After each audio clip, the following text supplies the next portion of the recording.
1857 के रिवॉल्ट के बाद अंग्रेज़ों के सामने एक बड़ी कश्मकश थी। कश्मकश ये कि इस विद्रोह में जिन क्रांतिकारियों ने भाग लिया वो मरने से भी नहीं डरते थे, तो उन्हें ऐसी कौन सी सज़ा दे जो मौत से भी भयानक हो। काफ़ी सोचने के बाद अंग्रेज़ों के दिमाग में एक आइडिया आता है, और ये आइडिया था सेल्यूलर जेल, यानी काला पानी। एक जेल जिसमें चींटियाँ आटा नहीं बल्कि इंसान का मांस खाती थीं। 19वीं सदी में अंग्रेज़ इस जेल में कुल 80,000 कैदी लेकर गए, जिनमें से सिर्फ 30,000 ही वापस जिंदा लौट सके। अगले 10 मिनट में आप धरती पर मौजूद एक ऐसे नरक की कहानी सुनने वाले हैं जिसे खुद कई अंग्रेज़ों ने बंद करने की मांग की, और आपको ये लगने लगेगा कि उन क्रांतिकारियों को इस जेल में ले जाने की बजाय फांसी पर लटका देना कई बेहतर होता। 1857 की क्रांति वो तूफान था जिसमें अगर थोड़ी और एकता होती और ये कुछ समय और लंबा चल जाता तो अंग्रेज़ी हुकूमत का भारत से सफाया हो जाता। ये बात अंग्रेज़ों को भी पता थी, इसलिए इस विद्रोह के दौरान जिन क्रांतिकारियों को अंग्रेज़ कैद करने में सफल रहे, उन्हें वो भारत में रखने का रिस्क नहीं ले सकते थे। इसके लिए उन्हें एक ऐसी ज़मीन की तलाश थी जो भारत से हज़ारों किलोमीटर दूर हो। अंग्रेज़ों की ये तलाश पूरी हुई।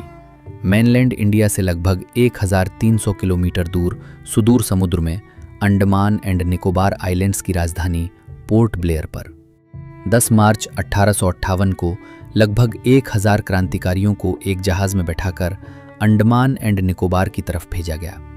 कई दिनों के सफ़र के बाद जब ये लोग उस आइलैंड पर पहुंचे तो वहां पर उनके सामने घने जंगल और जंगली जानवर थे। जहाज से उतरते ही सबसे पहले इन लोगों को जंगल काटने के काम पर लगाया गया। फिर इन कैदियों ने अंग्रेज़ों के रहने के लिए कमरे बनाए। इस काम के दौरान कई बार इन कैदियों को सांप और बिच्छू काट लेते, जिसका इलाज सिर्फ मौत थी। वहां इन लोगों के सर पर छत तक नहीं थी। ये खुले में ज़मीन पर सोते थे, जहां कदम कदम पर मलेरिया और प्लेग जैसी बीमारियां थीं, जिनसे ये कैदी बेमौत मरते थे। आने वाले कुछ सालों में यहाँ कैदियों की संख्या इतनी बढ़ गई कि अंग्रेज़ों को एक प्रॉपर जेल बनाने की ज़रूरत महसूस हुई। साल 1896 में ये काम शुरू हुआ। सबसे पहले एक बड़ी 4 दीवारी बनाई गई, जिसके बीच में एक बड़ा टावर बनाया गया। जेल का निर्माण कार्य कैदियों के कंधों पर ही था। मुख्य इमारत के कंस्ट्रक्शन में बर्मा से लाई गई लाल ईंटों का इस्तेमाल हुआ। 1906 में बनकर तैयार हुई ये जेल 7 इमारतों में बटी हुई थी। जेल की मुख्य इमारत के अंदर इमरजेंसी के लिए एक बड़ी घंटी लगाई गई। कैदी एक दूसरे के साथ संपर्क न कर सके, इसलिए इन 7 इमारतों में तकरीबन 700 बैरक बनाए गए। कोठारियां इतनी छोटी थी कि एक इंसान ठीक से हाथ पैर भी नहीं फैल सकता था। वो कमरे नहीं, ईंटों से बने ताबूत थे। इस जेल को धरती पर बना हुआ नरक क्यों कहा जाता था, इसके पीछे वजह थी इसकी बनावट और यहाँ पर रहने वाले अंग्रेज अधिकारी जो जल्लाद थे। जेल में रहने वाले प्रत्येक कैदी को कोल्हू के बैल की तरह हर रोज नारियल का तेल निकालना पड़ता था, और जो कैदी ये काम नहीं कर पाता उसका शरीर कोड़ों से छिल दिया जाता। नारियल से तेल निकालने के अलावा इन कैदियों से रस्सी बनवाना, कपड़े सिलवाना और चक्की से आटा पिसाई जैसे काम करवाए जाते। अगर कोई कैदी काम ठीक से नहीं कर पाता तो उसे हथकड़ी से बांधकर एक दीवार के सहारे खड़ा कर दिया जाता, जहां वो कई दिनों तक बैठ नहीं सकता था और न उसे खाने पीने के लिए कुछ मिलता। जेल में सैकड़ों सिक्योरिटी गार्ड थे। गलती करने पर इन कैदियों को ऐसे खुरदुरे कपड़े पहनाए जाते थे जिनसे इनका शरीर बुरी तरह छील जाता था। सोचिए, एक तो गर्मी का मौसम और फिर इस तरह के कपड़ों में कटा फटा शरीर, कितना पीड़ादायक था। इन कपड़ों में ये कैदी हिल भी नहीं सकते थे, और फिर इन घावों से जो रस्सी निकलती थी उसका भी कोई इलाज नहीं था। और उन खुले घावों पर जब जंगल की जहरीली चींटियां चिपक जाती थीं तो कैदी चाहकर भी उन्हें हटा नहीं सकता था। दलक से टॉयलेट की सुविधा भी नहीं थी। कैदियों को 2 तरह की थाली मिलती थी, एक से ये खाना खाते और दूसरी को नहाने धोने और शौच के लिए इस्तेमाल करते। रात के समय इन लोगों को बिना बिस्तर नीचे ज़मीन पर सोना पड़ता था। कई कैदी इन सजाओं से तंग आकर भागने की कोशिश भी करते थे, लेकिन लगभग सभी पकड़े जाते। पकड़े जाने पर इन्हें तड़पा तड़पा कर मारा जाता। इन सब के बाद भी अगर कोई कैदी भागने की कोशिश करता तो पहले तो वो वहां से निकल ही नहीं सकता था, क्योंकि जेल के चारों तरफ बस घने जंगल ही जंगल थे, जहां पर जंगली जानवर उन्हें नोच नोच कर खा जाते। और दूसरी बात यह कि यहाँ से कोई कैदी भागना भी नहीं चाहता था। क्योंकि इस वक्त तक अंग्रेज इन कैदियों की जिंदगी इस कदर नरक बना चुके थे कि अब उनमें जिंदा रहने की इच्छा ही खत्म हो चुकी थी। मार्च 1868 की बात है। जेल में 238 कैदियों ने अपना एक गुट बनाया और जेल से भाग गए। लेकिन जेल से निकलते ही इनमें से कईयों को आदिवासियों ने मार दिया।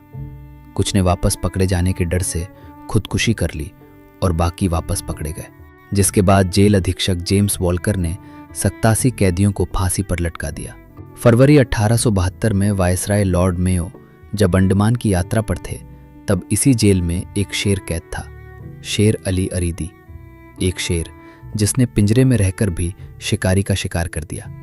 वो कैदी जिसने भारत के सबसे पावरफुल आदमी वायसराय लॉर्ड मेयो को जेल के अंदर ही मौत के घाट उतार दिया, जिसके बाद ये जेल और मशहूर हो गई। शेर अली को फांसी हुई। साल 1872 में यहां से 2 कैदी भागने में सफल रहे। इन दोनों ने जंगल से लकड़ी काटी और एक नाव बनाकर कोलकाता की तरफ भाग गए। लेकिन ये उनकी बदकिस्मती थी कि बीच रास्ते में उन्हें एक अंग्रेज जहाज मिल गया और दोनों वापस पकड़े गए। 1857 के मशहूर क्रांतिकारी और उर्दू के प्रसिद्ध शायर अल्लामा फजले हक खैराबादी भी इस जेल में कैदी थे। खैराबादी इस जेल के बारे में लिखते हैं कि हर कोठरी में कच्चा छप्पर था जो दुख और बीमारियों से भरा हुआ था। कोठरी की छत हर वक्त टपकती रहती थी, हवा पथरी से भरी थी और बीमारी का खजाना थी। बीमारी सस्ती थी और दवा महंगी थी। बीमारियों की तो कोई गिनती ही नहीं थी। चारों ओर खुजली और कुबा फैली थी। घाव भरने के लिए कोई इलाज नहीं थी। दुखी आदमी को दिलासा देने वाला कोई नहीं था, ना ही बीमार व्यक्ति पर दया थी। दुनिया की कोई भी मुसीबत यहाँ के दुखों की तुलना में कुछ नहीं थी। यहाँ साधारण बीमारी भी खतरनाक है। बुखार मौत का संदेश है और मस्तिष्क की सूजन का मतलब तो मौत है। यहाँ कई तरह की बीमारियां हैं जिनका किताबों में नाम तक नहीं है। जब कोई रोगी मर जाता है तो साफ सफाई करने वाले शैतान लाश को उसके एक पैर से घसीटता हुआ बिना नहलाए कफन के उसके सारे कपड़े उतार के एक ढेर के नीचे दफना देता है। न उसके लिए कब्र खोदी जाती है और ना ही मृतक के लिए नमाज अदा की जाती है। अंततः 1861 में 65 साल की उम्र में खैराबादी भी इन्हीं दुखों के साथ दुनिया से विदा हो गए। 1908 में चंदन नगर में कमिश्नर के घर बम फेंकने वाले इंदु भूषण रॉय को भी इसी जेल में रखा गया था। जब से वे इस जेल में गए थे तब से उन्हें हर रोज अपमानित किया जाता था, जिससे आखिरकार वे इतने टूट गए कि उन्होंने माफी मांगने के बजाय अपने कुर्ते से फांसी लगा ली। इंदु भूषण की तरह इस जेल में हर रोज कई कैदी खुदकुशी करते थे।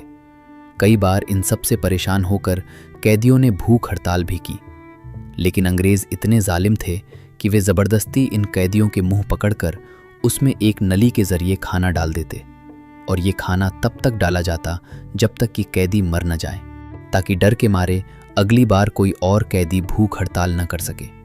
काला पानी का ये यातना आत्मा शिविर साल 1942 तक चला। फिर सेकेंड वर्ल्ड वॉर के दौरान 1942 में अंडमान और निकोबार द्वीप पर जापान का कब्जा हो जाता है, और फिर तो अंग्रेज़ों के खुद के पैर भारत से उखड़ने लगे। इसलिए 1945 में ये जेल हमेशा हमेशा के लिए बंद हो गई। अंग्रेज़ इस जेल में कुल 80,000 कैदी लेकर गए, जिनमें से 50,000 कभी वापस नहीं लौट पाए। वो 50,000 लोग सिर्फ आंकड़े नहीं थे, वो किसी के बेटे, किसी के पति थे। आज सेल्यूलर जेल की दीवारें खामोश ज़रूर हैं, लेकिन अगर आप ध्यान से सुन तो ईंटों से आज भी इनकलाब की गूंज सुनाई देती है।